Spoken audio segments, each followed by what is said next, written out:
Boa tarde para quem está aqui no auditório da FAPESP, para quem está acompanhando pela internet o programa Ciência Aberta, um programa de divulgação científica em parceria da FAPESP com a Folha de São Paulo. Meu nome é Sabine Righetti, eu sou jornalista de ciência e vou estar com vocês aqui nessa tarde. Hoje a gente vai falar sobre um tema muito importante que vem preocupando cada vez mais a nossa sociedade, a depressão em jovens e adolescentes. A depressão é considerada o mal do século para a Organização Mundial de Saúde. De acordo com cientistas, muitos casos de depressão começam justamente na adolescência e na juventude. Agora a gente vai assistir um vídeo que trata um pouco do assunto. Considerada o mal do século pela Organização Mundial da Saúde, a depressão é um transtorno mental cada vez mais frequente. Estima-se que mais de 300 milhões de pessoas de todas as idades sofram com esse transtorno em todo o mundo. A depressão pode se tornar uma condição crítica de saúde quando as flutuações usuais de humor e das respostas emocionais aparecem com intensidade moderada ou grave, trazendo sofrimento e disfunção no trabalho, na escola ou no meio familiar. Metade de todos os transtornos mentais começa aos 14 anos, mas a maioria dos casos não é detectada ou tratada. Em termos de carga de doenças, ou seja, de quadros que mais incapacitam uma determinada população, a depressão aparece como a terceira principal doença entre os adolescentes. A depressão pode levar ao suicídio, que já consta como a segunda principal causa de morte de jovens entre 15 e 25 anos. A prevenção começa com o conhecimento e a compreensão dos primeiros sinais e sintomas de alerta de um transtorno mental. Pais e professores podem ajudar a construir habilidades para a vida de crianças e adolescentes, contribuindo com os desafios cotidianos em casa e na escola. Bom, e para falar sobre depressão em jovens e adolescentes, nós temos 3 pesquisadores especialistas no assunto, bastante importantes aqui no estado de São Paulo, nacionalmente, internacionalmente. Vou começar apresentando a professora assistente de psiquiatria da infância e adolescência do Departamento de Psiquiatria da Faculdade de Medicina da USP, Sandra Chivoleto. Obrigada pela presença. Professor associado no mesmo Departamento de Psiquiatria da Faculdade de Medicina da USP, Guilherme Polanzik. Falei certo, eu estava preocupada com esse sobrenome. E a professora da Faculdade de Ciências Humanas e da Saúde da PUC de São Paulo, Maria Cristina Vicentim. Muito obrigada pela presença de vocês 3 aqui com a gente. E além de quem acompanha pela internet, hoje a gente tem aqui na plateia da FAPESP estudantes do Instituto de Psicologia da USP e coordenadores pedagógicos da Secretaria Estadual de Educação do Estado de São Paulo. Obrigada pela presença também. Lembrando que quem está na plateia, quem está em casa, pode fazer perguntas. Na plateia, as perguntas por escrito eu recebo aqui. Quem está em casa pode fazer as perguntas pelo Facebook da Agência FAPESP. Eu também recebo aqui pelo tablet. É muito importante a participação de todos vocês. Para começar, estou recebendo aqui um aviso pelo meu ponto mágico, que hoje é a primeira Ciência Aberta que a gente tem a transmissão também pelo Twitter. Então, quem quiser fazer pergunta pelo Twitter, quem estiver assistindo, também pode, na própria transmissão, responder e mandar uma pergunta. Eu também recebo aqui pelo tablet. A gente está ampliando aqui os acessos ao programa, muito bom. Bom, para começar, eu vou fazer uma pergunta bem básica. Qual é a definição de depressão? Ou seja, o que significa ter depressão? Quem quer começar a responder? Então, depressão é um transtorno mental que se caracteriza por uma alteração de humor. Então, um humor que é diferente do humor habitual e que se predomina por tristeza, melancolia, ou irritabilidade, ou diminuição de interesse, diminuição de prazer pelas atividades que normalmente tinham interesse, tinham prazer.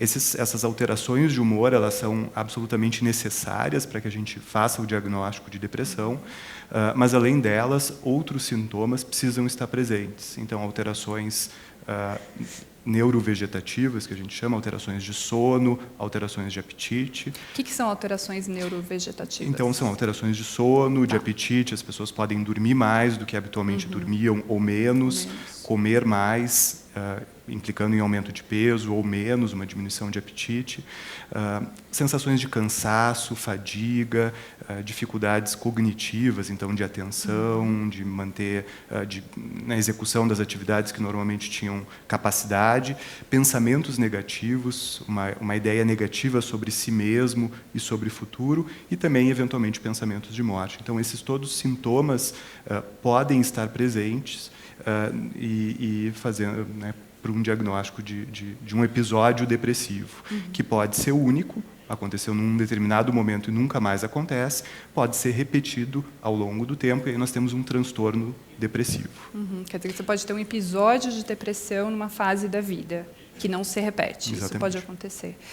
É importante também salientar que a duração, né? Porque a tristeza, ela faz parte do repertório normal de emoções da gente. Agora, como o Guilherme colocou, né, a persistência desses sintomas por um período maior de 2 semanas, né? Ou seja, é comum, né, às vezes morreu alguém, aconteceu alguma coisa ruim, e a gente tem, né, às vezes até com alteração de sono, com alteração de apetite, mas se o cérebro está funcionando bem, isso vai diminuindo com os dias e a gente consegue reagir. Né? O problema é quando esse processo ele vai se cronificando, permanecendo, persistindo, e aí a pessoa não consegue se recuperar. E quando a gente fala de depressão na adolescência e na juventude, de que faixa etária a gente está falando? Então, a depressão antes da puberdade é pouco frequente, uma prevalência de mais ou menos 1%. A partir da puberdade, provavelmente por influência dos hormônios sexuais, do nosso cérebro, as taxas de prevalência aumentam substancialmente, e novos casos, a incidência aumenta substancialmente, principalmente em meninas. Essa diferença de sexo maior, casos de meninas do que de meninos, ela começa a acontecer na puberdade e ela se mantém ao longo da vida. Em torno de 12 anos. A puberdade acontece em torno dessa faixa etária. É pela Organização Mundial de Saúde, a adolescência tem início aos 12 anos. Não, pela Organização Mundial de Saúde, a partir a segunda década de vida. Tá. Aqui no Brasil é que a gente considera a partir dos 12 anos. Aqui no Brasil, a partir dos 12 anos, pelo ECA. Isso. Então, seria mais ou menos nessa faixa etária. A juventude, a gente fala até que idade, mais ou menos? De 15 a 24, pela... A adolescência vem se prolongando, né, nos últimos anos, então... Tem umas propostas aí até para aumentar mais a definição, né? Vamos aumentar um pouquinho. A gente pode até discutir isso. Agora, há casos de depressão na infância também, ou seja, antes da puberdade, em crianças. Eles não são muito frequentes. Né? Eles se caracterizam por uma alteração de humor, mais frequentemente irritabilidade. As crianças pequenas, muitas vezes, têm sintomas físicos, e reclamam e queixam de dor de barriga, dor de estômago, dor de cabeça, cansaço. Essas são as alterações mais proeminentes, e nas crianças a gente pode observar que elas não têm mais tanta vontade de brincar, ou brincam e não se divertem tanto quanto habitualmente. Esses são os sinais mais característicos que chamam mais atenção na depressão em crianças pequenas pré-púberes. Já que você falou de sinais, tem uma pergunta sobre quais são os primeiros sinais, ou os primeiros sintomas que pais ou educadores devem prestar atenção no caso dos adolescentes e dos jovens. O que começa a se manifestar que seria um sinal de alerta?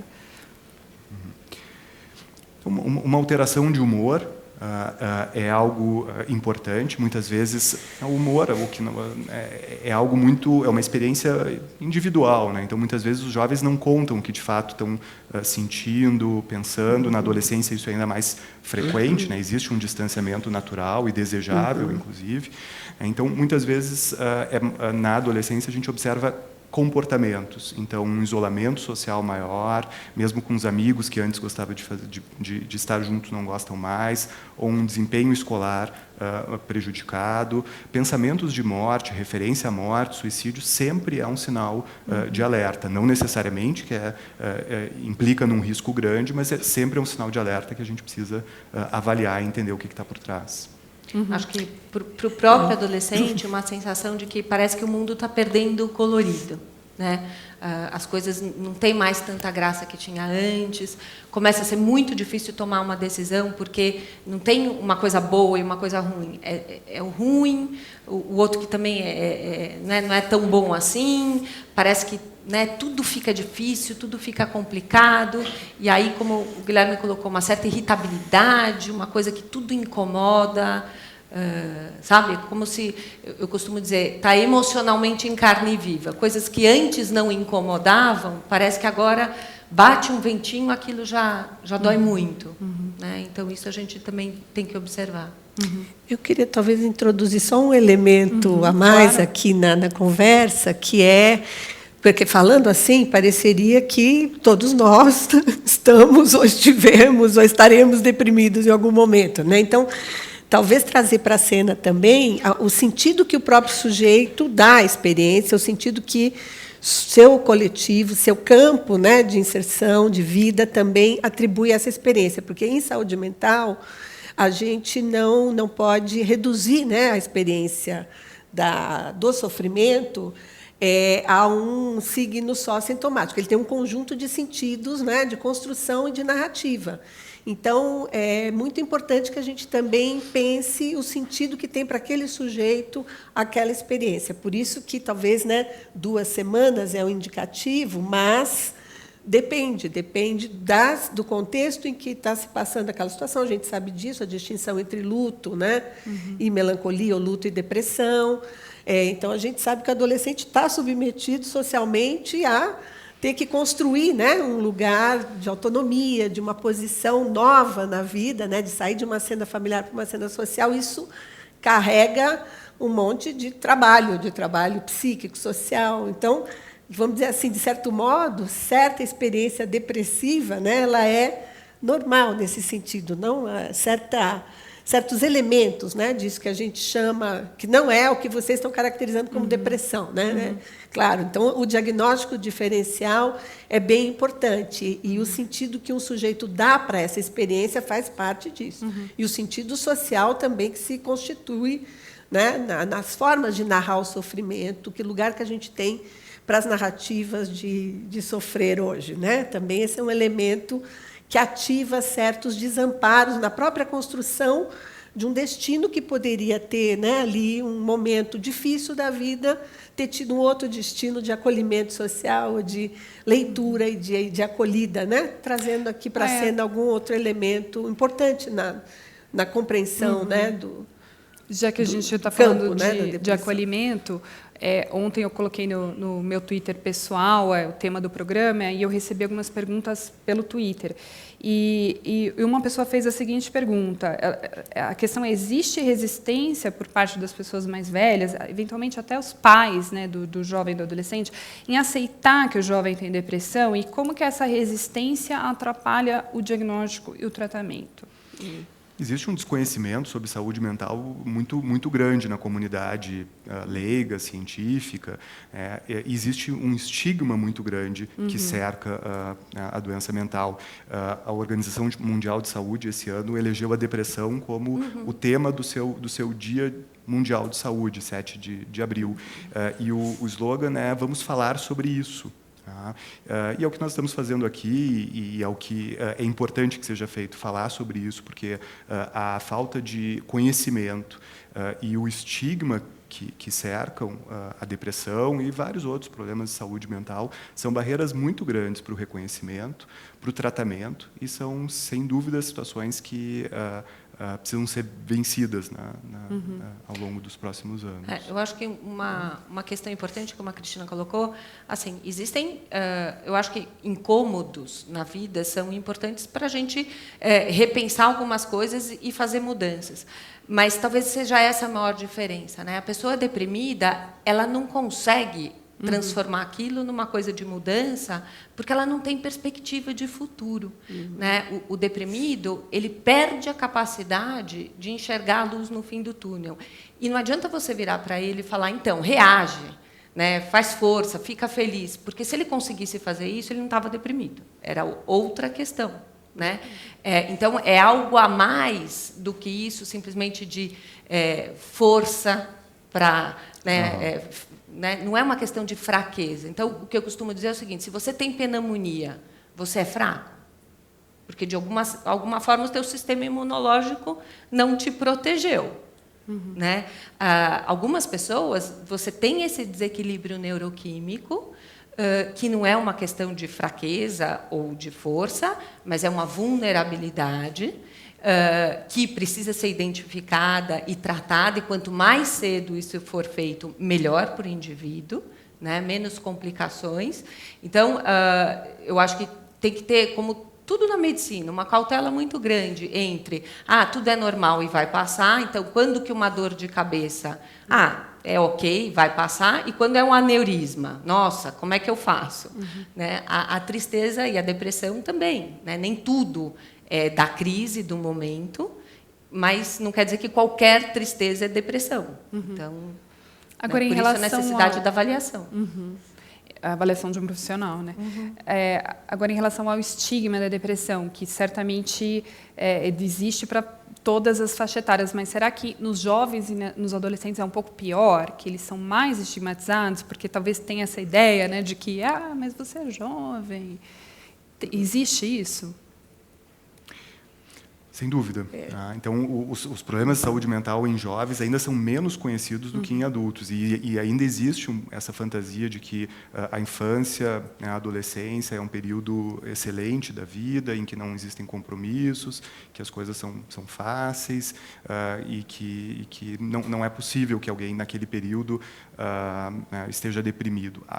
E se soma isso, de fato, o impacto que tem um adolescente com vida, com potencial, não enxergar isso e pensar em morrer e eventualmente se matar. Realmente tem um impacto emocional naqueles que acompanham essas situações, tem um impacto social, econômico enorme. Então, tudo isso, sem dúvida, gera um desconforto e gera um movimento de isso não acontece, isso não existe, isso é conversa.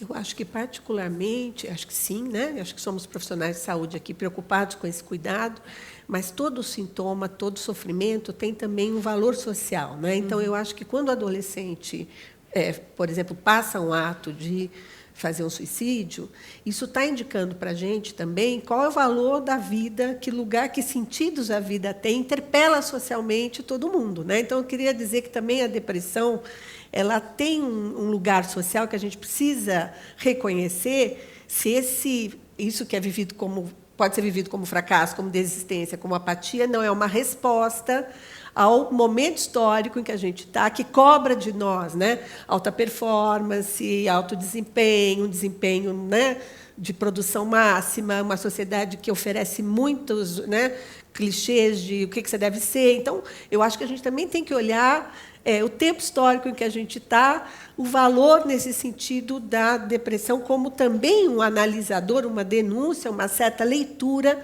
Nenhum sofrimento se separa da sua cultura, né? Então é importante, mas eu acho que especialmente com os adolescentes e com os jovens, isso nos interpela o mundo adulto a tomar posições em relação ao sentido da vida para todos nós, né? Eu acho que isso é bastante importante. Muito bom, a gente vai voltar nesse ponto, vamos fazer um intervalo rápido de 2 minutinhos e a gente já volta para falar como identificar a depressão no jovem e as abordagens terapêuticas.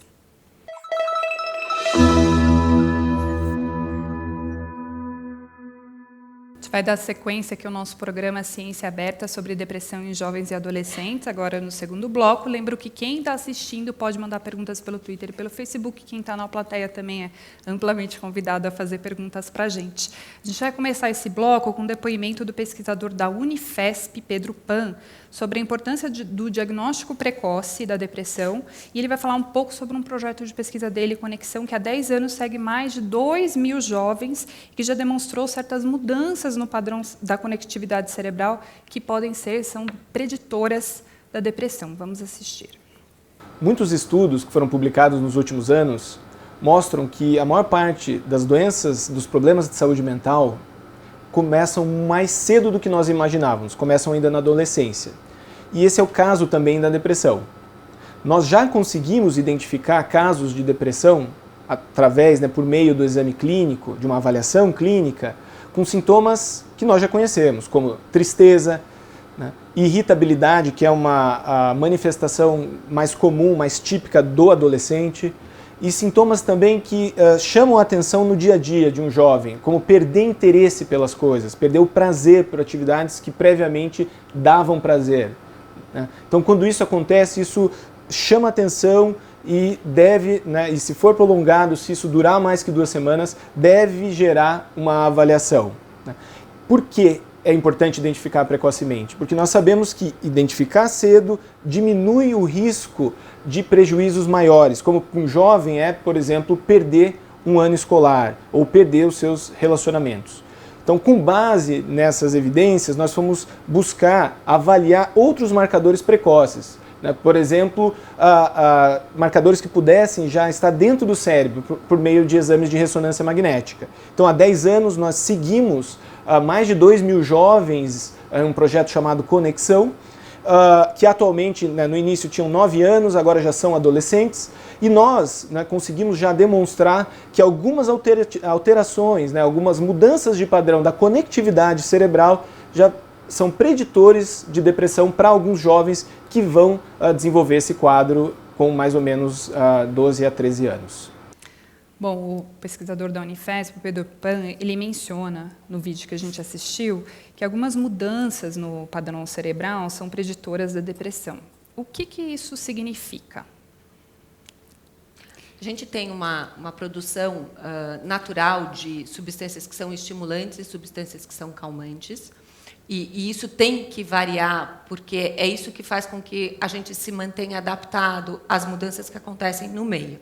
Quando a gente fala de uma criança, um adolescente, que o cérebro está em desenvolvimento, conforme os estímulos que essa criança recebe, determinados circuitos cerebrais são fortalecidos e outros não. Então, é como se a gente pensasse, por exemplo, no nosso corpo. Se você faz musculação para o braço, teu braço fica forte, né? Se você faz para a perna fica forte. O funcionamento cerebral, ele também responde a isso. Então, tem determinados padrões de funcionamento que acabam fortalecendo determinados circuitos e enfraquecendo outros. E hoje a gente sabe, como, né, o estudo do Pedro demonstrou, que você consegue identificar determinadas conexões que colocam em risco, o que não quer dizer que, obrigatoriamente, todo mundo que tem aquilo vá ter a depressão, principalmente porque é um cérebro em formação. Ou seja, a gente consegue trabalhar e a gente consegue mexer nessa plasticidade de funcionamento cerebral. Daí a importância do diagnóstico precoce e da intervenção. Ou seja, ter essa mudança cerebral identificada não significa que essa pessoa vai ter depressão. Não é algo determinante necessariamente. Tem um monte de outros fatores que podem influenciar.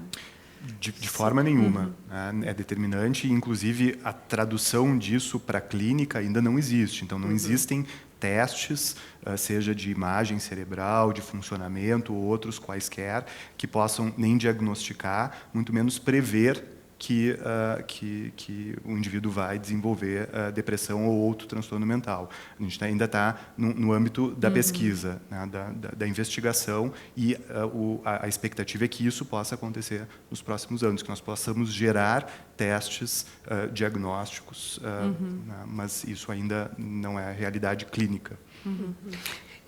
Um outro fator importante é você ver como outros padrões de doenças na medicina, você tem uma certa herdabilidade, né? Ou seja, você tem um histórico familiar.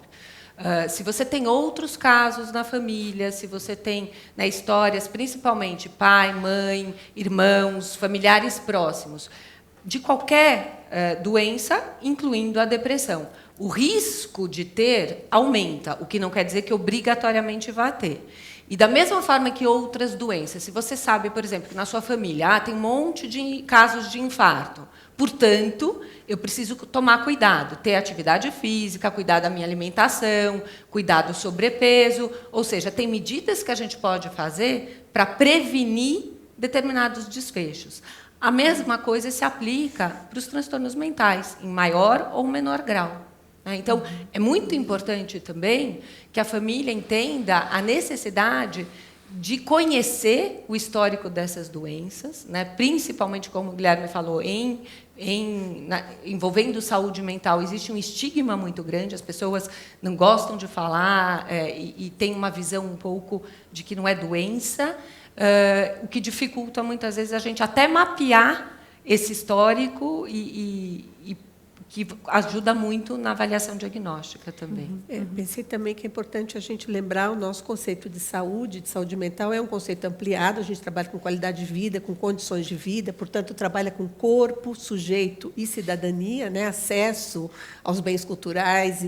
Então, no caso vamos dizer, de saúde, a gente pensar que não basta identificar situações, mas a gente, por exemplo, teria que ter... É muito mais interessante a gente pensar que o acesso de crianças, né, à educação pública desde o início, né, garantido na educação infantil, ela nos interessa muito porque ela altera, ela produz, ela trabalha, né, dimensões do corpo, dimensões da constituição do sujeito. Então, num país com tantas desigualdades, é bom a gente lembrar que essa é uma dimensão importante no campo da saúde, né, quer dizer, a construção dos espaços, né, de acesso ao conjunto de bens, né, culturais, de bens sociais que nossa cultura construiu, ela é muito importante, ela altera as biologias, né, vamos dizer assim.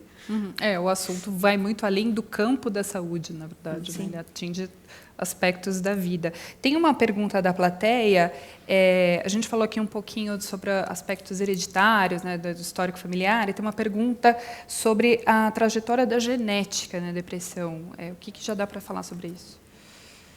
Então, como a Sandra mencionou, existe um forte componente genético nos transtornos mentais, inclusive na depressão, que não explica a ocorrência ou não do transtorno, mas que aumenta o risco para que o indivíduo desenvolva a depressão.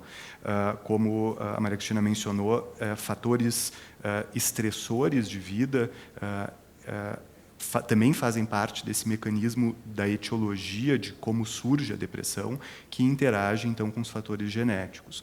Os fatores genéticos, existem muitos estudos a respeito, eles podem, inclusive, não só aumentar o risco da depressão, mas modificar o jeito com que as pessoas respondem aos eventos estressores. É o que a gente fala um pouco de resiliência, né? Então, aquelas pessoas que, frente a eventos estressores difíceis, enfim, saem fortalecidos, saem com um melhor funcionamento mental, enquanto outros, naquele mesmo evento estressor, desenvolvem a depressão. Então, esse jeito com que a gente responde aos eventos estressores também parece ser, em larga escala, mediado por fatores de risco genéticos, que, em interação, então, com os fatores ambientais, com a vida, com as experiências, aumenta o risco de um indivíduo desenvolver depressão. O evento estressor, eu imagino que é um conceito bastante subjetivo, mas é algo que na vida daquele jovem ou daquele adolescente causa um estresse, seria isso? Exatamente. Por exemplo, uma prova na escola ou algo mais... A gente está falando de situações mais sérias. A gente está falando de perdas, a gente está falando de exposição a bullying, a gente está falando de exposições a maus tratos, violência, situações de violência na comunidade, enfim, são situações que sabidamente aumentam o risco de qualquer doença mental. Tá bom. E tem algumas perguntas sobre tratamentos e abordagens terapêuticas, né? Existe um protocolo, né? Um adolescente está em fase de formação, né? Está crescendo, ou um jovem. Qual que é o protocolo, né? A gente tem um diagnóstico de depressão. O que acontece? Ou imagino que deve ter uma variabilidade de protocolos. Existem diretrizes bem claras, testadas por ensaios clínicos, por estudos rigorosos, né, que nos dizem qual é o melhor tratamento. Então, em função da gravidade da depressão, do número de sintomas e da ausência de marcadores de maior risco, como, por exemplo, risco de suicídio, as intervenções psicoterápicas são as iniciais e as preferíveis. Naquelas situações em que nós temos uma intensidade maior de sintomas, um número maior de sintomas ou um risco maior, risco de suicídio, por exemplo. As intervenções medicamentosas associadas às psicoterápicas são as indicadas. Ou naqueles casos mais leves, mas que já vem há muito tempo em psicoterapia, ou há um tempo adequado, e que ainda assim os sintomas persistem. Aí a associação com o antidepressivo se mostra eficaz. A Ana Paula Morales, nesse assunto, ela pergunta se existe alguma linha de terapia, ou seja, na psicologia, existe alguma linha que é mais indicada para jovens e adolescentes, se existe algo desse tipo, se a terapia é diferente para um adolescente jovem do que para um adulto, por exemplo? O que a gente tem, às vezes, trabalha muito com adolescentes são as experiências grupais, elas são bastante interessantes, claro que não necessariamente prescinde também de uma abordagem individual, mas as experiências grupais elas têm uma função de apoio, de construção de rede, de sustentação bastante importante. A gente sabe que na adolescência a relação com os amigos, né, essa dimensão fraterna, né, que é parte dessa construção de uma autonomia, né, para a vida adulta, ela é importante. Então, eu enfatizaria essa, né, acho que em psicologia a gente valoriza bastante no campo da saúde mental essas intervenções, como valoriza também a participação do adolescente na vida, né, enfim, coletiva, as dimensões comunitárias, né? Então eu acho que tudo isso para nós integra uma parte, né, importante da construção da saúde mental e da sustentação de momentos críticos, principalmente. A gente sabe que socialmente, né, ser acolhido e ter sustentação, né, reconhecimento e sustentação coletiva faz toda a diferença, né? Eu acho que tem um ponto distinto. Eu acho que o que a Maria Cristina está colocando é muito importante em termos de suporte e, principalmente, de desenvolvimento de estratégias de prevenção. A partir do momento que o adolescente já está num quadro de maior intensidade e sofrimento, o que a gente vê em termos de evidências da literatura é que as intervenções direcionadas para o desenvolvimento de manejo de estresse, desenvolvimento de habilidades para lidar com a emoção, ou seja, é como se eu fosse instrumentalizar esse adolescente e estimular determinados circuitos cerebrais. Eu costumo fazer um paralelo, é uma fisioterapia específica de determinadas maneiras de pensar, no sentido dele conseguir reduzir o estresse e a forma de reagir ao estresse, como o Guilherme colocou, para fortalecê-lo diante da realidade que ele tem. Ou seja, a gente não vai mudar o mundo se está mais estressante ou menos estressante e tal, mas a gente vai prepará-lo. Então, é um condicionamento para ele enfrentar. Então, é como um condicionamento físico. Você quer correr uma maratona. Se você sair do repouso e for correr, não vai dar certo.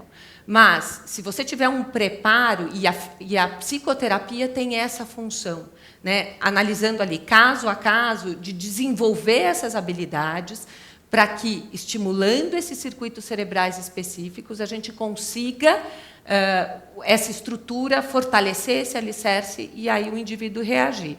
Por isso que, algumas vezes, a psicoterapia sozinha é o suficiente, né, principalmente nas crianças menores, só que já está um tempo nesse processo, não melhorou, né, ou os sintomas são muito intensos, aí a gente precisa, né, a associação conjunta da medicação para reverter o quadro. Posso? Claro. Duas coisas complementando o que a Maria Cristina e a Sandra comentaram. Então, em termos das intervenções psicoterápicas, das psicoterapias, aquelas mais bem testadas são a cognitivo-comportamental e a interpessoal. Tá? O que acontece na vida real é que a disponibilidade de terapeutas é muito reduzida. Então, se nós estamos falando em jovens morando em locais com pouco acesso a serviços de saúde, realmente fica muito difícil o acesso. Então, outras psicoterapias que envolvam um bom vínculo e podem também suportivas, também podem ter um efeito nas depressões mais leves. Existe cada vez mais um interesse e um desenvolvimento de estratégias psicoterápicas através da internet. E existem já estudos mostrando a eficácia de psicoterapias via internet, e que para essas situações, né, de acesso mais difícil, mais remoto, ou com nível socioeconômico e dificuldade de acesso a serviços, pode ser bastante interessante. Trazendo esse aspecto que a Maria Cristina mencionou, além das intervenções específicas para o adolescente, a gente precisa entender o contexto através do qual ou no qual a depressão se insere. E muitas vezes esse contexto é de famílias com psicopatologia, quer dizer, pais ou mães também com depressão, com abuso de substâncias, com outros problemas de saúde mental. Muitas vezes nós temos situações de negligência, abuso, maus tratos, temos situações de dificuldades na escola e prejuízos no aprendizado que eventualmente levam a isso, abuso de substâncias. Quer dizer, a depressão ela precisa ser contextualizada tanto, né, do ponto de vista de saúde mental mais amplo, quanto do ponto de vista familiar, ambiental e exatamente social. E nós precisamos também de intervenções nesse sentido. Quer dizer, se nós temos um adolescente deprimido, que a mãe também está deprimida, ou que tem um abuso de substâncias, ou que está morando num lugar com, né, nenhum acesso a situações de lazer, uma escola, né, com uma infraestrutura muito difícil, nós também precisamos pensar nesses aspectos e intervir sobre eles. Sim, por isso, a estratégia individual é importante, mas a oferta de uma rede articulada de serviços e de a gente poder, por exemplo, atenção básica, a gente poder ter elementos que possam, né, fazer essa identificação, ter sensibilidade ao que está passando, é muito importante. Né? Olhar cada caso, né, claro, individualmente. Eu vou fechar esse bloco em 30 segundos com uma pergunta da plateia. Eduardo Alves pergunta, pede que vocês comentem as vantagens e desvantagens do uso de medicamentos. A gente falou um pouquinho sobre isso. No caso da depressão de adolescentes e jovens. Você quer que eu responda em 20 segundos? Eu acho que isso mereceria um bloco inteiro, mas eu acho que o principal não é a questão, vantagens e desvantagens, é poder proporcionar o tratamento adequado para cada caso. Né? O uso excessivo ou o não uso vai ter as suas consequências. Muito bom, a gente já vai fazer um intervalinho rápido de 2 minutos, a gente volta para o terceiro bloco, falando sobre influenciadores da depressão juvenil. A gente começou a falar nesse bloco sobre isso, a gente volta em 2 minutos.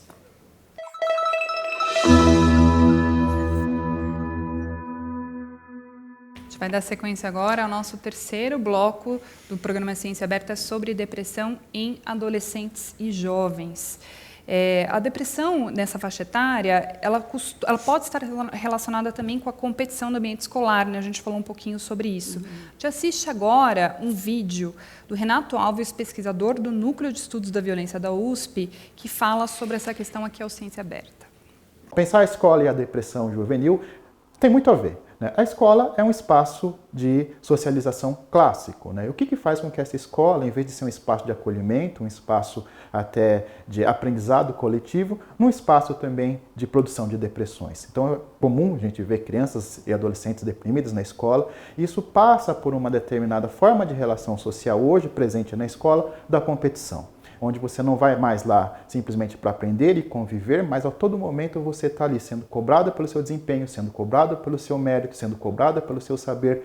E isso, de alguma maneira, quando você não consegue corresponder, ou quando a criança não consegue corresponder com isso, ela também vai se deprimindo nesse processo. Então isso não tem a ver simplesmente com um processo biológico, com uma depressão biológica herdada que ela já traz no seu gene. Isso tem a ver com o modo de produção também de um saber, da formação de um saber escolar, onde essas cobranças também produzem essa depressão.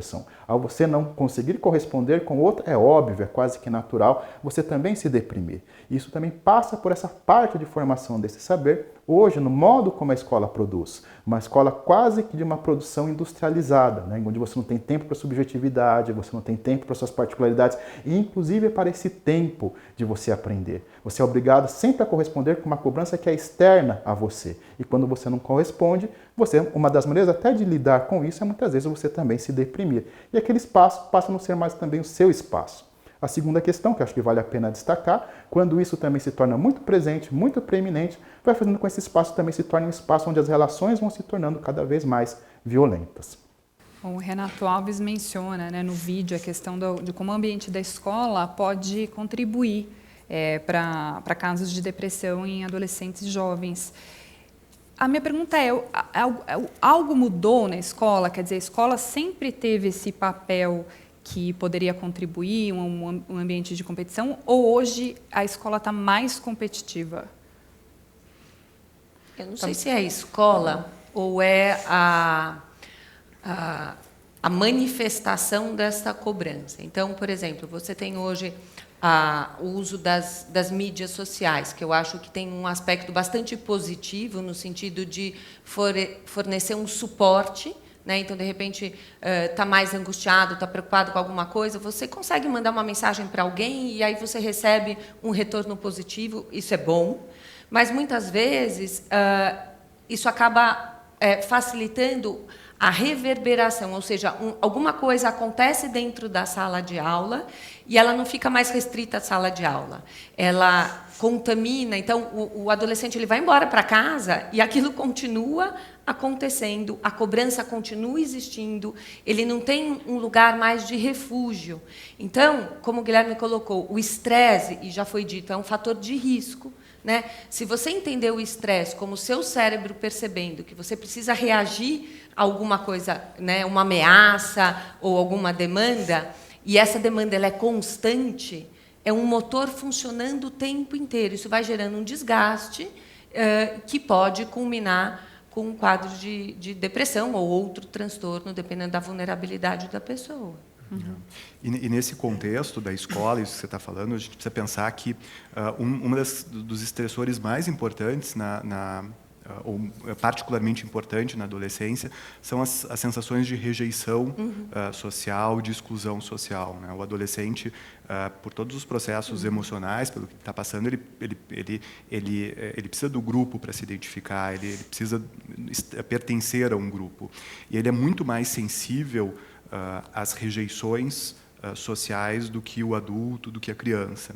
Tem uma série de estudos mostrando que, por exemplo, não só sensível à rejeição, mas sensível à presença do grupo, mostrando, por exemplo, que na presença de amigos, os adolescentes se colocam em situações de risco muito mais do que se o amigo não está. Então, dentro no contexto da escola, do grupo social, a rejeição, a exclusão é um fator de risco importante, talvez eu diria ainda mais do que a cobrança, a exigência. Né? E realmente em tempos de mídias sociais e de conexão o tempo todo, né, aqueles mais frágeis, aqueles que já têm uma vulnerabilidade, uma dificuldade de resolver problemas, frente a situações de exclusão na escola, num ambiente mais amplo da internet, ficam em situações de maior risco. Né? Quer dizer que estar excluído pode ser ainda pior, né, um fator estressante pior do que estar num ambiente competitivo. Claro, queria talvez destacar, acho que o Renato traz aí a dimensão da escola, né, na sua possibilidade de produzir uma situação difícil, mas eu queria destacar a potência da escola em criar um campo de pertença. Eu acho que a escola se modificou, claro, a gente universalizou o acesso. Hoje ingressa na escola, estou falando da escola pública, principalmente, crianças e adolescentes com todas as diferenças, né? Todos os processos de inclusão escolar que resultaram também vamos dizer, na convivência, né, das diferenças todas. Estou falando, inclusive, da experiência de crianças com transtornos globais de desenvolvimento, com autismo. Né? A gente está ali numa aposta da possibilidade de ter uma escola para todos. Né? Isso impõe, obviamente, para a própria escola e para todo mundo, uma experiência de convivência, uma experiência de se haver, né, com intolerâncias, com certas, né, processos de exclusão que estão em jogo ali. Eu acho que a escola é um campo riquíssimo para acolher, pensar, criar espaço de convívio. Né? Então, não é pouca coisa o papel sensível da escola no cuidado dessa situação, como na produção de um campo fértil, né, rico, né, de experiência coletiva. Né? Essa era justamente a minha próxima pergunta. Quer dizer, o que a escola pode fazer ativamente, né, para melhorar esse cenário? Ou seja, tanto na questão da competição, quanto a questão dos alunos que ficam excluídos, o que ela pode fazer ativamente? Eu acho que a escola, e tem alguns estudos que mostram justamente, né, trabalhos desenvolvidos em termos de habilidades de interação, numa sala de aula, você vai ter pessoas que pensam diferentes, de maneira diferente, que discordam, e você, né, ajudar os alunos a desenvolver habilidades para resolver os conflitos, para manejar o estresse, essa vivência de grupo e fortalecer esses laços, esse convívio, é um fator que ajuda a diminuir o estresse e, portanto, de proteger, no sentido, né, desses quadros que são desencadeados nessas pessoas que têm o risco. Então, acho que, mas o principal, e é uma das minhas principais preocupações, é o desafio de desmistificar de que tristeza ou a depressão não é fraqueza, e isso, em adolescente, é uma questão complicada, porque, como o Guilherme colocou, eles querem se inserir no grupo, e, para eu me inserir no grupo, eu tenho que me mostrar forte. Então, ele também, o próprio adolescente tem resistência a pedir ajuda ou a verbalizar que uma determinada brincadeira machucou. E aí, no momento que ele não fala, ou ele passa de que não, está tudo bem, isso que você está fazendo não me agride, ele dá espaço para aquilo ganhar uma outra proporção, uma outra dimensão maior, até um ponto que a corda arrebenta, né? Então, às vezes, a gente vê esses casos de que, nossa, nem parecia que ele estava sofrendo, né? E aí tem um desfecho trágico. Eu acho que, se a gente tiver um olhar de que dizer que está incomodando e poder falar sobre isso, né, como foi proposto pela Organização Mundial da Saúde, vamos falar sobre isso, já é um passo muito importante. Eu acho que a escola é um campo para isso também. Falando de escola, tem uma pergunta pelo Twitter, o William Moschel, espero que eu tenha acertado sobre o nome dele. Ele diz o seguinte: qual é a melhor forma de abordar um aluno para falar sobre depressão, ou um aluno que o professor identifica que tem, né, que precisa procurar uma ajuda profissional? Qual a melhor forma de fazer isso? Um professor que identifica um aluno que pode estar com depressão. Difícil. Depende, né? Você quer falar? Não, eu acho que depende, primeiro, a construção de um vínculo, né? De um professor tem um lugar, né? Tem um vínculo, professores, né? Tem uma importância, né? E se uma escola trabalha nessa construção do vínculo, o professor pode abordar diretamente, né? Depende dessa relação, mas a gente tem políticas públicas, a própria escola, né, tem programas, estou aqui pensando os vários programas, pelo menos, que eu conheço, e também a relação com a saúde, né, com o campo da saúde pública. Você tem outros, né, atores que podem ser parceiros nesse diálogo e nessa abordagem. Você tem a família, você tem, né, a escola é um campo com muitas conexões, né, bem importante de se abrir para essa conversa, né? O que eu acho importante salientar é o seguinte: a escola não é um lugar para se fazer diagnóstico, né? Então, o professor, ele não precisa ter o diagnóstico. Ele está deprimido, eu já identifiquei, então... Não. Se ele identifica que tem um aluno que está tendo alguma dificuldade, né? Então, ok, então vai procurar uma avaliação. Ou seja, o diagnóstico, ele não tem que ser feito na escola, né? São competências diferentes, são áreas diferentes, mas é importante identificar. Eu acho que você precisa de ajuda, vai procurar ajuda. O que eu fico pensando é o seguinte: se tem um aluno que você começa a perceber que ele fica espremendo o olho para conseguir ler a lousa, você não vai falar para ele: acho melhor você ir no oftalmologista, ver se você precisa, né? Assim, muita dor de cabeça, toda hora está na enfermaria, né? Se não está se sentindo bem, que falta muito, né? Vai ver se tem alguma coisa dorme que... na aula. Dorme na aula, está desatento. Então, o professor, ele não precisa ter o diagnóstico, ele precisa só olhar, e esse aluno precisa de um olhar mais atento de um profissional. capacitado para isso. O professor está lá com outra função. Né? Eu acho que a pergunta vem nesse contexto de como é que eu falo sobre saúde mental. Né? Eu posso falar sobre isso? É permitido? Não é? O que é isso? Né? Então, eu acho que tendo espaços de educação, não só para os professores, mas também para os alunos, tudo isso, isso fica muito mais fácil. Né? Essa política de vamos falar sobre isso, é ok falar sobre problemas de saúde mental. Isso na nossa faculdade nós fizemos publicamente. É ok para os acadêmicos de medicina dizerem que eles estão tristes, que eles estão deprimidos.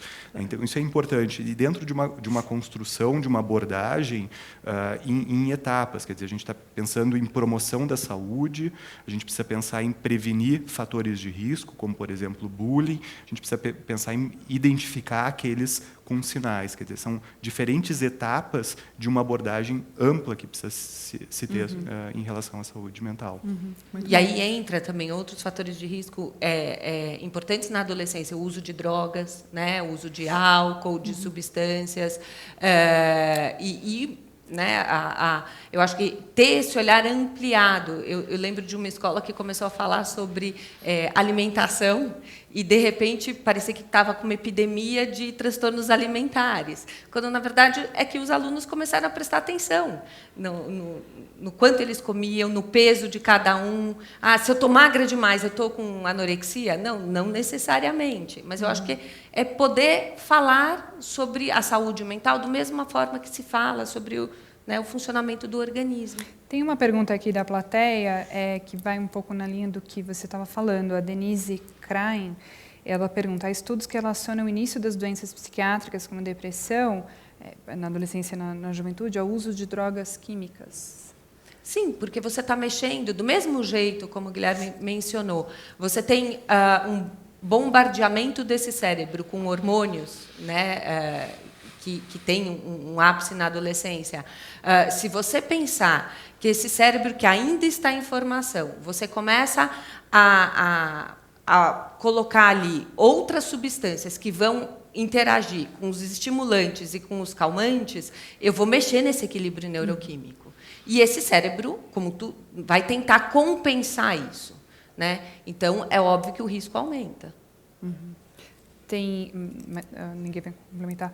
Tem uma outra pergunta da plateia que volta um pouquinho que a gente estava falando da escola. A Jaciara Silva, ela fala o seguinte: a Base Nacional Curricular, comum curricular, né, que foi aprovada, vai ser implementada para o fundamental e está na reta final do ensino médio, prevê aprendizagem orientada em 10 grandes competências, né, habilidades. E a 8ª competência é o autoconhecimento e o autocuidado. Isso vocês consideram que é um avanço, né? A gente ter isso numa base curricular, né? Numa orientação para todos os currículos, que a gente tenha que ter que o aluno tem que desenvolver autoconhecimento e autocuidado. E eu já emendo outra pergunta. Os professores eles estão preparados, né, para trabalhar essa questão na escola? Eu ia responder justamente falando isso. Eu acho bárbaro, mas precisa ser pensado o preparo dos profissionais para proporcionar isso. Eu acho que isso é fundamental para qualquer indivíduo, você se conhecer e conseguir se cuidar, né? Saber o que te influencia mais ou menos. Como já foi dito aqui, a forma como a gente reage ao estresse, ela é individual e, mesmo ao longo da vida, a gente vai mudando. Então, às vezes, você consegue passar a noite acordado e estar muito bem no dia seguinte, chega uma fase da vida que você não consegue mais. Ou seja, o olhar contínuo do indivíduo com ele mesmo e a forma como ele está respondendo. Isso seria fantástico. Agora, precisa preparar os professores. Por quê? Porque se a gente pensar que os professores também sofrem uma cobrança excessiva, uma demanda intensa, que eles também são pessoas que precisam cuidar da sua própria saúde mental, né? Então, você tem aí um conjunto muito importante para ser trabalhado. Talvez mais do que, vamos dizer, preparar, né? Porque acho que os professores precisam de apoios, né? De outros campos de políticas. Acho que os professores se preparam, né? E têm muito caminho de formação, têm muitas competências e podem discutir. Acho que é importante, acho que o que a Sandra falou, a escola não tem que se encarregar, né, do que a saúde pode fazer, mas ela pode contar com a saúde, inclusive no planejamento de temas. A gente sabe que o eixo de saúde e educação, né, é um eixo também da política de saúde. Então, esse encontro e essa conversa sobre modos de trabalhar temas, né, podem ser feitos juntos e planejados, mas tem que ser planejados pelos professores. Acho que os professores precisam hoje muito mais de apoio, né, para fazer seu trabalho, de também ter essa sustentação coletiva, ter seu valor, ter as condições, né? Enfim, nesse sentido. Né? Eu fico lembrando do currículo, né, das aulas de ciências e biologia. Se você for ver, está lá, estuda-se o corpo, mas muito pouco de saúde mental, até porque o avanço em termos de conhecimento é bastante recente, né? E para a gente traduzir isso e colocar dentro da sala de aula, acho que aí é o desafio atual. Sim, mas eu queria lembrar que a literatura fala tanto das emoções e da vida e da densidade existencial, que talvez a escola, ao trabalhar com os temas da literatura, está trabalhando muito, né, de saúde mental, muito mais do que psicologia, psiquiatria. Acho que, né, a experiência de construção das respostas, né, da nossa existência, estão em muitos campos da vida e estão fortemente também na experiência que um professor de português, um professor de história, um professor de geografia pode trazer. Acho que é legal o que a Sandra falou, melhor a escola sustentar o seu lugar, que é um lugar potente de relação com o conhecimento, com o desafio, a curiosidade e a invenção de mundo, né, do que se ocupar de diagnosticar qualquer coisa. Né? Nosso tempo está estourando, mas eu vou emendar aqui uma pergunta para a gente tentar responder rapidamente. Mas quais sinais, falando especificamente de bullying, que é um assunto que a gente não pode passar batido, né? Quais sinais os professores e os pais podem identificar, novamente, não fazer o diagnóstico, mas podem identificar e, assim, encaminhar no caso do bullying? Como identifica que um aluno pode estar sofrendo bullying ou filho?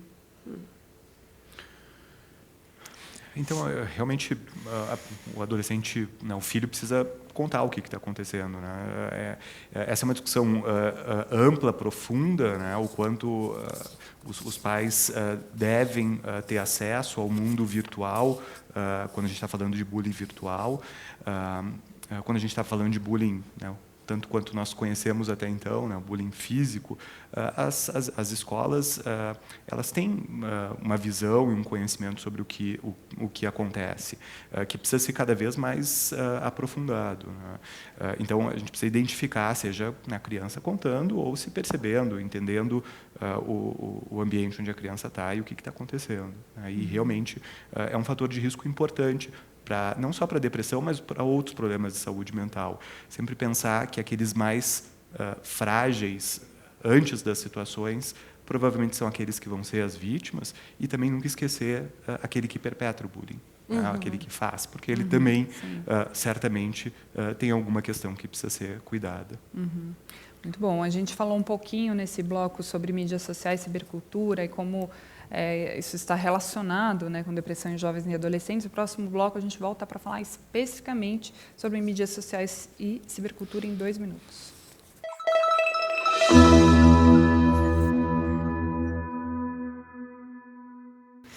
A gente chega agora ao nosso 4º bloco do programa Ciência Aberta sobre depressão em jovens e adolescentes. Lembrando que, para quem está assistindo em casa, pode mandar perguntas pelo Twitter e pelo Facebook, e a plateia continua convidada para mandar as perguntas, que, por enquanto, as perguntas estão muito instigando o nosso debate, então sempre convido e reconvido para mandar as perguntas. Bom, agora a gente vai falar sobre mídias sociais e cibercultura. A gente falou um pouquinho no bloco anterior, e para saber um pouco mais da influência, né, da internet, do tablet, da cibercultura, dos novos modelos de relacionamento entre jovens, a gente conversa com o Cristiano Nabuco de Abreu, que ele é do grupo de dependências tecnológicas do Programa Integrado dos Transtornos do Impulso, lá da USP, e a gente vai ver o que ele tem para falar sobre o assunto para incentivar o nosso debate. Uma coisa importante que nós temos que ter em mente sempre é que, quando nós analisamos o comportamento de hoje dos jovens, mandatoriamente nós temos que fazer um contraponto com o que existia lá atrás.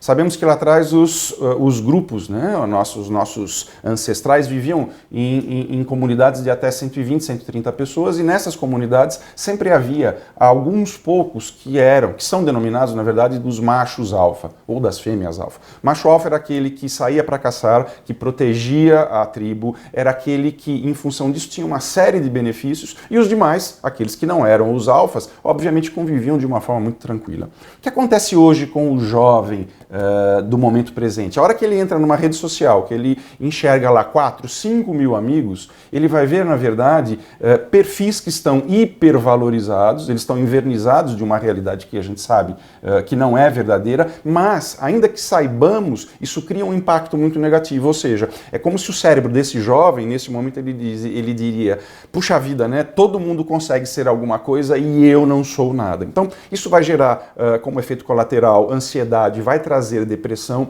e esses jovens, nessas plataformas digitais, começam, então, a exagerar e fazer tudo aquilo que seria possível para ganhar, nem que seja 1 minuto de notoriedade. Então, nós temos aí não só o exagero por si só, mas esses casos que são comuns hoje na mídia, o shocking game, né? Aquele indivíduo que vai, se pendura por uma corda e fica tentando prolongar a sensação de desmaio porque ele acha que aquilo é bacana, ou aqueles indivíduos que são chamados dos risk takers, são aqueles que fazem coisas ousadas demais. Então, o que nós entendemos é que hoje as redes digitais, as plataformas virtuais, elas criaram um panorama, um cenário onde lá vale tudo.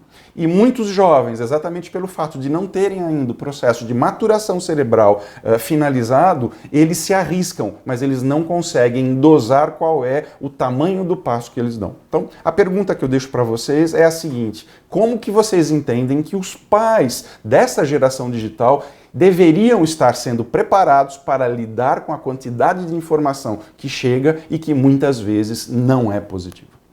Bom, a gente começa o bloco com a pergunta do nosso pesquisador. Como vocês entendem que os pais dessa geração digital deveriam estar sendo preparados para lidar com a quantidade de informação que chega? Muitas vezes, né, essa informação não é positiva.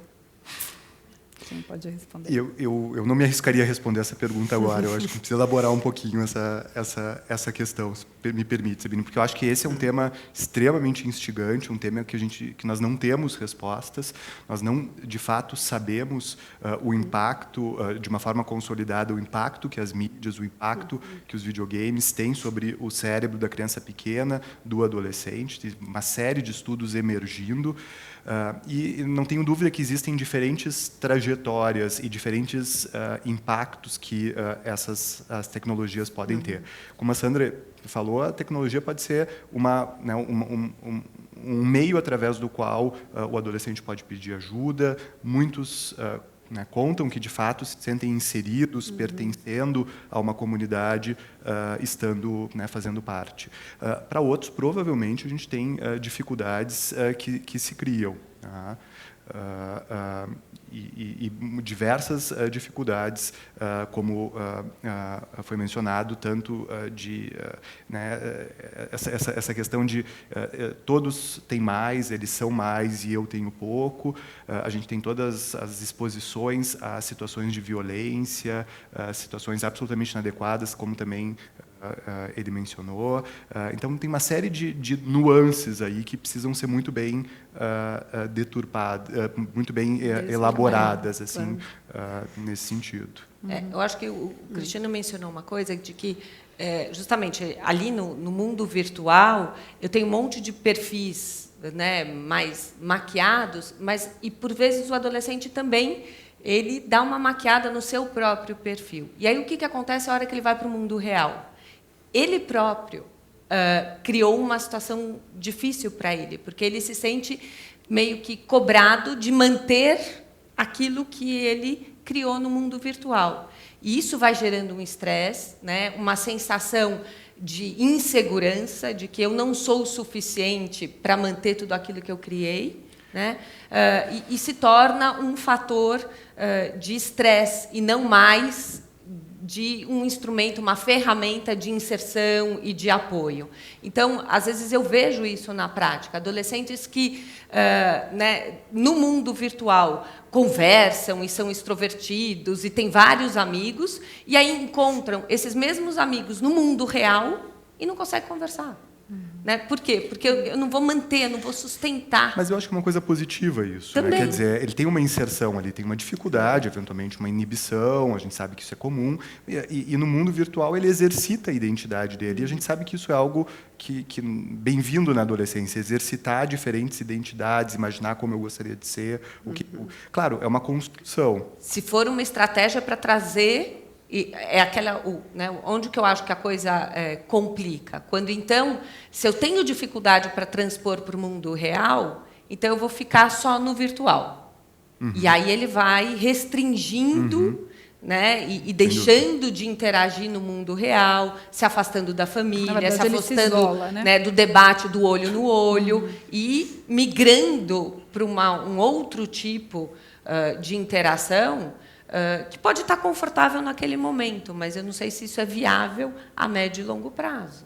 Cristina, quer complementar? Não, eu concordo com os dois colegas. Acho que a gente sabe pouco. Acho que são lugares de experiência, inclusive de narrativas, de compartilhamento, né, de um dizer de si, que a gente deve valorizar. Acho que tem aí uma elaboração. Mas a gente também sabe como isso pode, né, virar um problema, virar um impasse. Mas eu acho que eu também tenho visto isso na universidade, dando aula ali, sala de aula, uma certa dificuldade do trabalho corporal, da afetação, né, com o corpo do outro, com o olhar do outro. E eu acho que, por isso, a gente deve diversificar as ofertas. Um adolescente não pode, né, e um jovem ficar restrito a uma circulação narrativa, a uma circulação relacional. Por isso, eu insisto que o papel da escola, na oferta de outras relações com o tempo, com o corpo, com o olhar do outro, com a experiência narrativa, ela impõe uma diferença, né? Acho que a gente deve valorizar essa diversificação dos campos de experiência, né? Mas que pode ser uma experiência, a internet, a cibercultura pode ser. Ela pode ter o valor de uma experiência importante. Né? Alguns estudos mostram que os adolescentes, em média, passam 6 até 9 horas por dia online. Né? Então, isso, sem dúvida, tem um impacto enorme sobre como ele se relaciona, como ele pensa, como ele vê o mundo, e que a gente ainda sabe pouco. Quer dizer, do ponto de vista de evidências, em termos, voltando aqui para a depressão, a gente sabe que aqueles adolescentes com sintomas depressivos, eles usam mais eletrônicos. O que nós não sabemos é se existe uma relação de causa e efeito. Se o uso de eletrônicos ou o aumento do uso de eletrônicos gera a depressão. O que eu acho que é importante também trazer mais para o campo prático é o seguinte: como já foi dito, que o jovem ele precisa se sentir pertencente ao grupo. Hoje em dia, manter o contato pelas mídias é básico, acho que na vida de todos os adolescentes. E fica uma dificuldade de desconectar, por exemplo, para comer, para dormir. Né? E a gente sabe que, por exemplo, o sono, o padrão de sono, é muito importante para prevenir, né, qualquer quadro psiquiátrico. Né? Então, a partir do momento que você começa a não conseguir se desconectar, porque você precisa estar lá, ou para receber notícia, ou para interagir, para saber o que vão falar de você, e você vai reduzindo o padrão de sono, pode até ser uma conversa legal, mas você começa a restringir o padrão de sono, privação de sono, aumenta o risco de algum desequilíbrio. Pode ser depressão, pode ser ansiedade, pode ser alguma outra coisa, mas isso a gente já sabe. Estou dando um exemplo muito simples, mas, como o Guilherme colocou, a repercussão ou a magnitude disso, a gente não tem como avaliar. Que isso significa aquele adolescente, por exemplo, que na hora de dormir ele não vai dormir, então ele ainda fica um tempão, por exemplo, no celular e reduz significativamente as horas de sono. Quantos adultos não fazem isso também? Também. Essa é uma boa questão, né? Se a gente não interroga nossas próprias adições, nossas próprias, né, nossos modos de vida, nós também não podemos sustentar um outro lugar para os adolescentes, né? Mas eu acho que a gente tá vivendo um tempo em que a relação com o tempo está impondo também mudanças e processos de constituição da nossa própria experiência, muito complexas, muito novas, e que a gente precisa pensar e oferecer lugares de paragem, né? Alguns adolescentes estão fazendo essa experiência, alguns jovens, de se retirar de certa, né, do Face, para poder criar um outro tempo, um certo, né, respiro, porque é uma hiperconectividade, né, que impõe respostas, impõe um tempo e uma temporalidade que não dá tempo de refletir, né, de fazer escolhas, de ponderar. Ela é muito. A gente tem que pensar um pouco nisso, né? Tem uma pergunta bem nesse sentido que chegou pelo Facebook, do Thales Fernandes. Ele diz o seguinte: seria recomendável pedir para os adolescentes, os jovens deprimidos, né, que estão num estado de depressão, para que eles se afastem um pouco das mídias sociais? Então, mas se afastar para quê? Para ficar isolado? Ou porque o que você vai pôr no lugar? Como o Guilherme falou, às vezes é uma via de pedido de ajuda. E de inserção social, né? Então, muitos adolescentes, jovens, realmente se sentem completamente desconectados. Numa ilha deserta, estão sem o celular e não sabem, né, o que o grupo do WhatsApp está falando, o que postou no Instagram. Então, acho que depende muito de como esse jovem faz o uso da mídia, do eletrônico. Acho que é realmente algo muito individual. A gente vê situações em que realmente é um potencializador de danos muito graves, né, chegando até mesmo a situações de suicídio, e, por outro lado, muitas vezes é uma ferramenta de suporte, é uma ferramenta de inserção social, de conhecimento também, muito, muito importante. Então, isso precisa ser entendido. Eu acho que a pergunta do Cristiano e como que os pais lidam com isso é fundamental. Né? Tem uma educação para a internet. Bom, primeiro, isso que a Maria Cristina falou, né? Quer dizer, primeiro pensar os próprios pais como eles usam, né, os eletrônicos, né, e se eles próprios fazem um uso abusivo, enfim, e desordenado. Mas uma educação para o uso das mídias sociais, enfim, da internet de uma forma ampla, o monitoramento sobre o que está acontecendo é muito importante. Tem alguns estudos que mostram que em famílias com menor nível socioeconômico, o impacto das mídias sociais é muito mais negativo em termos de brigas físicas depois do uso da internet, em termos de prejuízos escolares, do que naquelas famílias com maior nível socioeconômico, que provavelmente está associado com uma estrutura familiar mais coesa, um maior monitoramento. Então, isso, sem dúvida, é fundamental quando se pensa num jovem e a internet. Né? Ou seja, né, se você tem lá nas mídias sociais reverberando coisas boas, ok. Né? Agora, uma situação que eu vejo com bastante frequência, acontece alguma coisa e aquela notícia fica passando, então você tem a sensação que são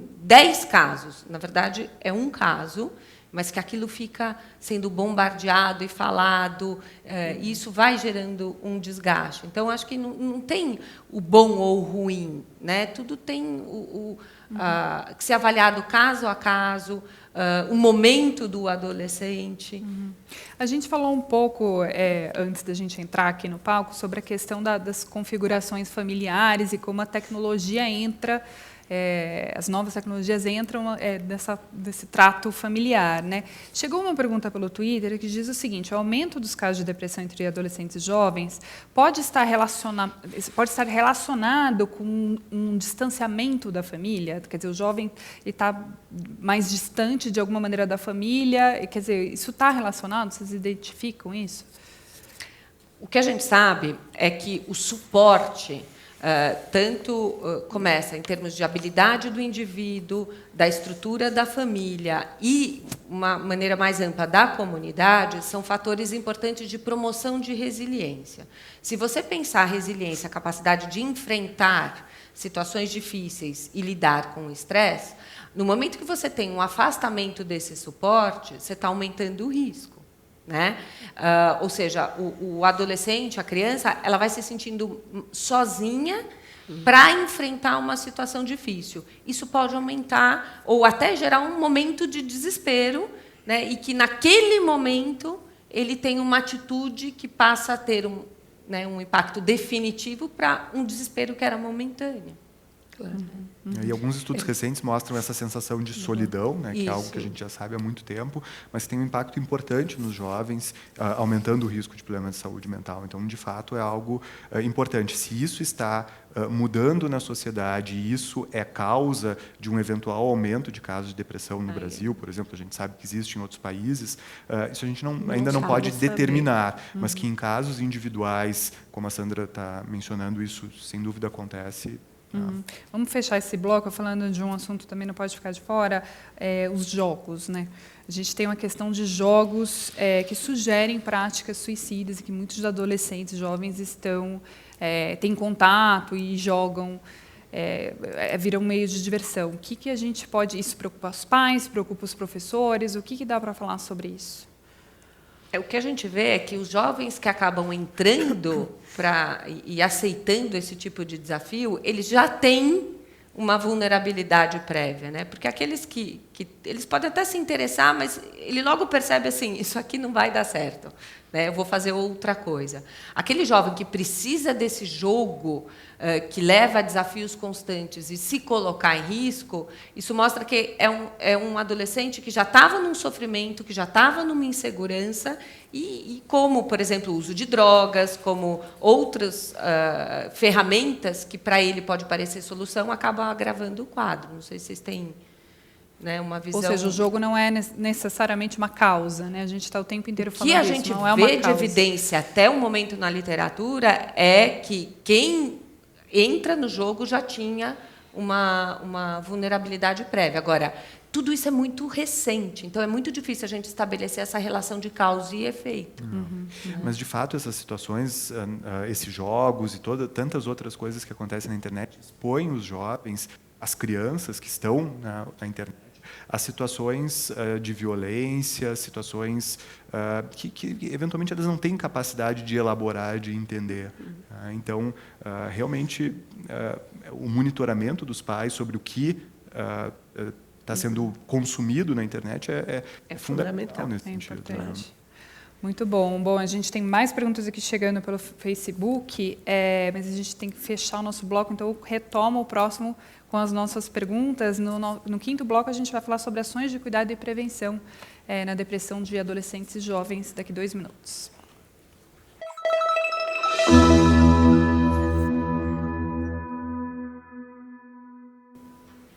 Chegou ao nosso quinto e último bloco do programa Ciência Aberta, da Folha e da FAPESP, sobre depressão em adolescentes e jovens. Esse bloco a gente vai começar de uma maneira diferente. Eu já vou começar com uma pergunta que chegou aqui pelo Facebook, do Bruno Costa. Ele diz o seguinte: a automutilação é uma prática cada vez mais frequente entre adolescentes com depressão. A gente estava começando a falar disso no bloco anterior. O que explica a utilização desse tipo de expediente, os motivos e como identificar e como as pessoas ao redor do jovem que faz automutilação pode coibir essa prática? Então, situações de automutilação, de corte, autolesão, são muito frequentes na população e a maior parte das vezes acontece em 1, 2 vezes, e desaparecem.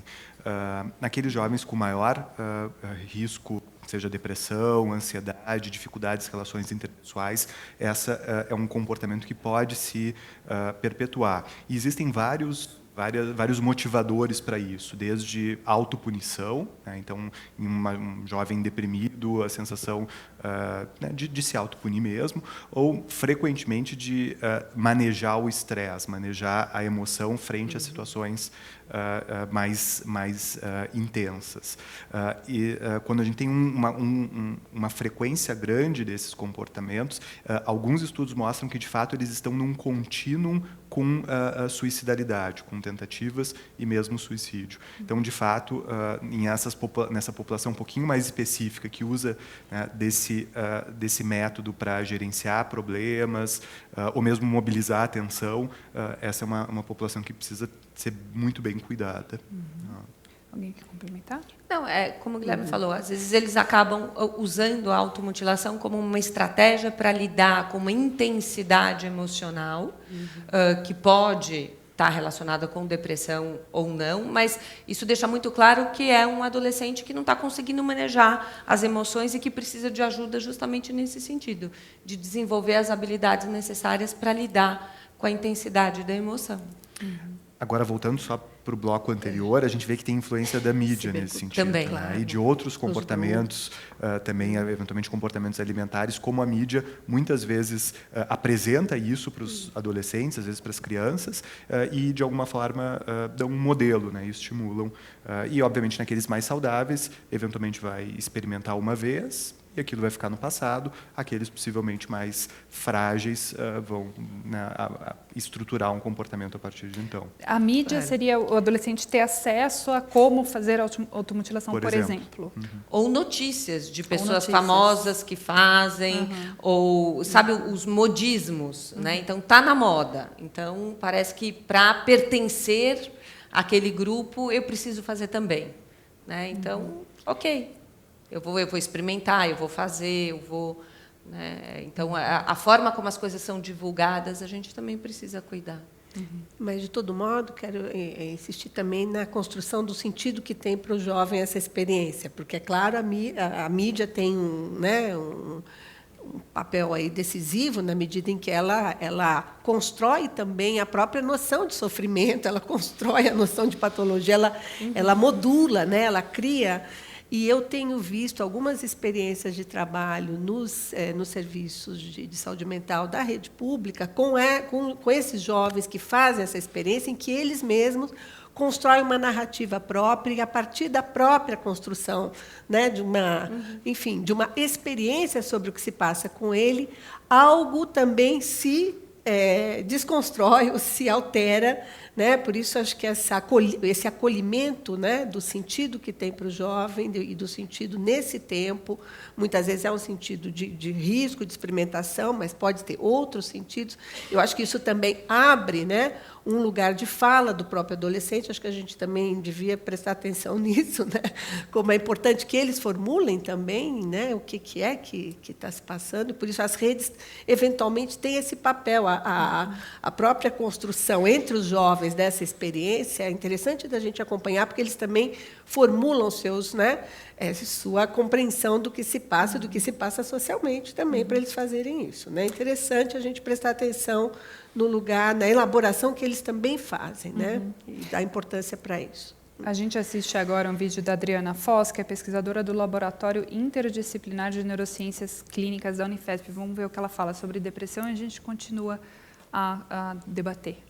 O Burden of Disease, o índice mundial que fala sobre as principais doenças que vão acometer o homem, indica que até 2020 a principal doença será a depressão.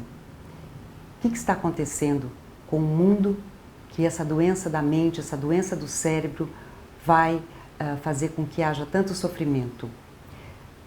Ter ansiedade, ter estresse, ter frustração faz parte da normalidade. Quando estes sentimentos tornam-se em excesso, é que começam a gerar doenças, é que começam a gerar sofrimento. Hoje no Brasil, principalmente no estado de São Paulo, acontece um movimento muito importante dentro das escolas, que é formar professores para aprendizagem socioemocional. A aprendizagem socioemocional é um recurso que todos nós temos para aprender a identificar, manejar, gerenciar melhor as nossas emoções.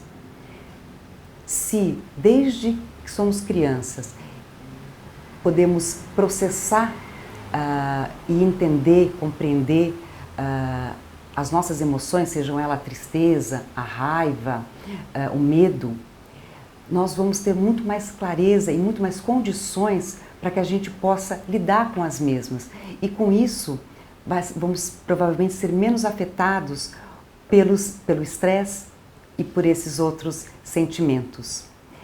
A importância de cuidarmos da emoção, ela é grandiosa, principalmente porque é a emoção que une o corpo ao cérebro. A Adriana Foss fala sobre a importância, né, das habilidades socioemocionais. A gente comentou um pouquinho isso, sobretudo na educação. A gente falou da base. Eu trago aqui uma pergunta do Twitter que diz o seguinte, é um ponto que a gente ainda não abordou.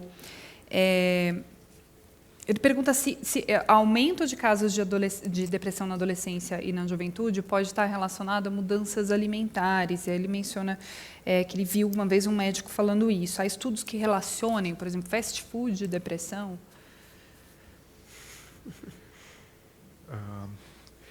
É difícil esse tipo de estudo, né, e demonstrar causalidade quando a gente está falando de uma população inteira e tendências temporais, é algo muito complexo. A gente precisa relativizar e ter uma clareza de que causalidade é muito complexo. Hábitos, provavelmente, de vida, como comer fast food, não ter tempo para se alimentar, muito frequentemente está associado com o que a Sandra falou ali, com diminuição do sono, então, vem obesidade, coisas, né? Dificuldades socioeconômicas, eu preciso trabalhar muito mais, enfim. Então, tem uma cadeia de hábitos de vida, de situações que caminham juntos e inferir que um desses é causa é muito complexo. Né? Precisa pensar de uma forma mais ampla, levando em consideração esses múltiplos componentes que andam junto. Né? O que a gente sabe de alimentação é que casos extremos de desnutrição cursam com uma diminuição de volição, apatia, que podem lembrar sintomas de depressão, mas não quer dizer que seja depressão, é desnutrição e é como se o corpo vai apagando, assim, falta energia até para a parte de humor, de ressoar os estímulos, né? Então, mas eu acho complicada essa relação de causa e efeito. E tem uma pergunta também um pouco relacionada à questão das habilidades socioemocionais e de como a escola pode trabalhar isso. Até seria interessante a gente ir para esse caminho. Tem um estudo recente que mostra que a população adolescente, jovem LGBT, ela tem mais tendência à depressão e mais pensamentos suicidas, né? Aqui o estudo fala que, no caso de pensamento suicida, 40%, e na população heterossexual, 15%. Eu não sei se tem divergências de números. Eu queria que vocês comentassem isso e como que isso pode, enfim, como que isso pode ser, de alguma maneira, trabalhado na escola, na família, por que isso acontece, né? Por que existe esse fenômeno?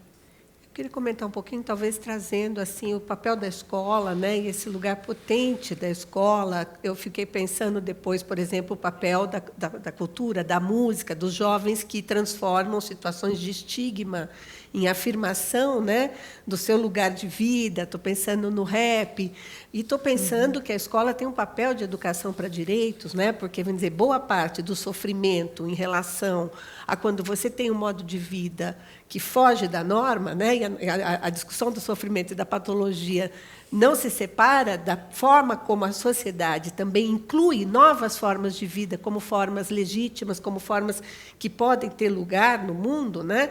Então, eu imagino que a experiência, né, por isso que a gente não pode pensar a experiência do bullying descolada de um certo campo mais amplo de construção e de afirmação de direitos e dos modos singulares de vida. Então, um jovem poder, né, fazer uma experiência, ter uma experiência de vida que não é heteronormativa ou que escapa a uma certa norma, se socialmente você tem ancoragem, se você tem educação para direitos, se você tem uma experiência coletiva que pode reconhecer e dar legitimidade a isso altera muito a experiência de alguém que, né, pode ficar se sentindo fora do mundo se isso não é reconhecido. Então, eu acho que o papel da escola nesse campo de construção, né, da convivência e da legitimidade, né, dos modos de vida singulares, ele é fundamental. Eu acho que isso reflete, acho que não é bem só a questão da orientação e identidade sexual, mas é essa sensação de estar bem consigo mesmo e no mundo onde ele está. Então, por exemplo, a gente vê que crianças que sofrem maus tratos ou têm um estresse emocional precoce, a prevalência de transtornos mentais é o dobro do que na população, né, na mesma faixa etária. Ou seja, você ter um sofrimento no sentido de não conseguir ser aceito, ter dificuldade, sofrer violência, sofrer rejeição, ou seja, como se você estivesse nadando contra a correnteza o tempo inteiro, isso traz um desgaste maior e alguma consequência vai ter, né? Ou emocional, ou mesmo de saúde clínica, e a gente vê que as coisas estão relacionadas, né? Como o Guilherme comentou, as crianças pequenas manifestam as queixas emocionais, né? Dói a barriga, dói a cabeça, porque para elas é a forma de vivenciar, né? Uma forma mais concreta. Você tem um adoecimento do indivíduo como um todo.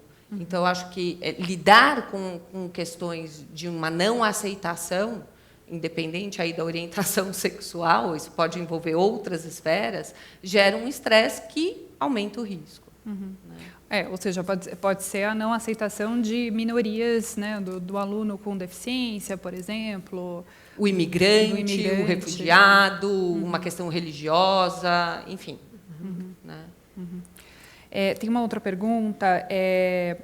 A Organização Mundial de Saúde diz que, além da depressão, a informação aqui metade de transtornos mentais começam por volta dos 14 anos. Por que isso acontece? Por que é essa idade, essa fase da vida?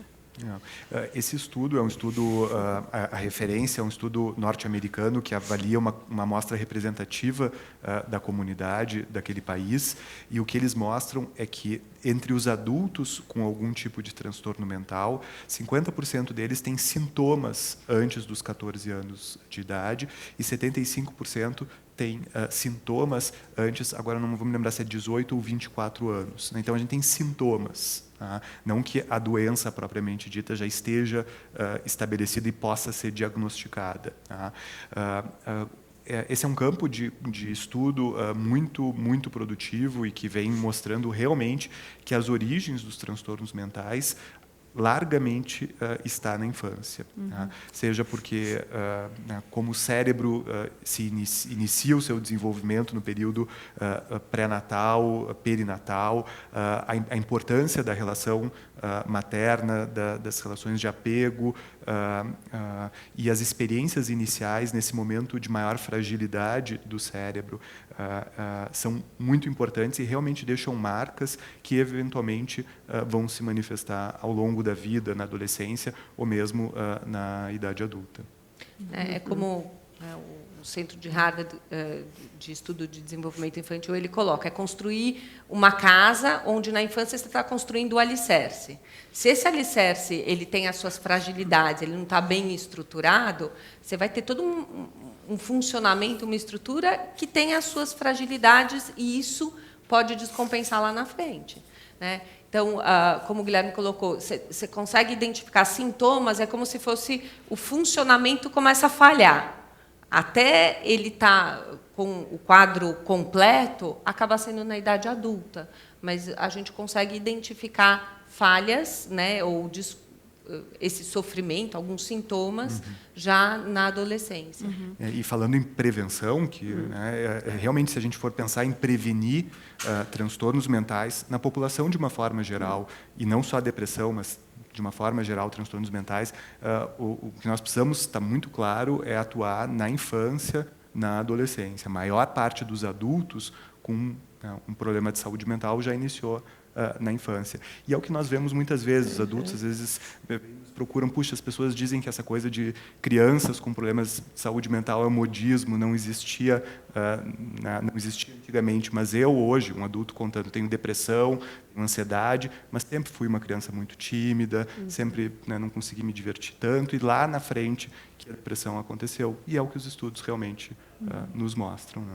Ou seja, você buscar ajuda para um filho, uma criança, adolescente, não quer dizer que ele já pequeno tem problemas. Muito pelo contrário, eu acho que, da mesma forma que uma mãe leva o filho para fazer um acompanhamento pediátrico preventivo, e não só quando ele fica doente, né? A gente precisa desse mesmo olhar em termos do desenvolvimento emocional e psíquico do indivíduo. Né? Não é só quando está doente e já quebrou, mas é quando começa a ter sintomas, puxa, na dúvida, vamos olhar mais de perto. Né? É justamente para não ficar doente lá na frente é que é muito importante o cuidado preventivo na infância e adolescência. E o cuidado preventivo, acho que, de novo, é a oferta, né, de políticas de educação desde cedo, então, educação infantil, né, não só o ensino fundamental, educação infantil desde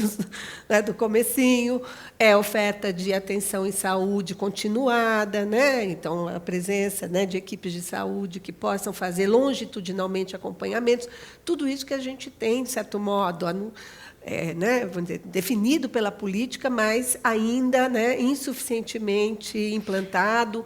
Quero reiterar a importância desse conjunto de serviços, da assistência social e da articulação entre eles nesse trabalho, né, que é menos onde se identifica, mas é onde principalmente se constrói destinos diferentes de uma limitação biológica se não fosse cuidada. Sem dúvida. Né? E eu adicionaria também um aspecto muito importante para a prevenção e para a promoção, a relação das crianças com os pais, com a família. Sim. Então, é nesse contexto que existe uma proteção, é nesse contexto que existe um desenvolvimento emocional.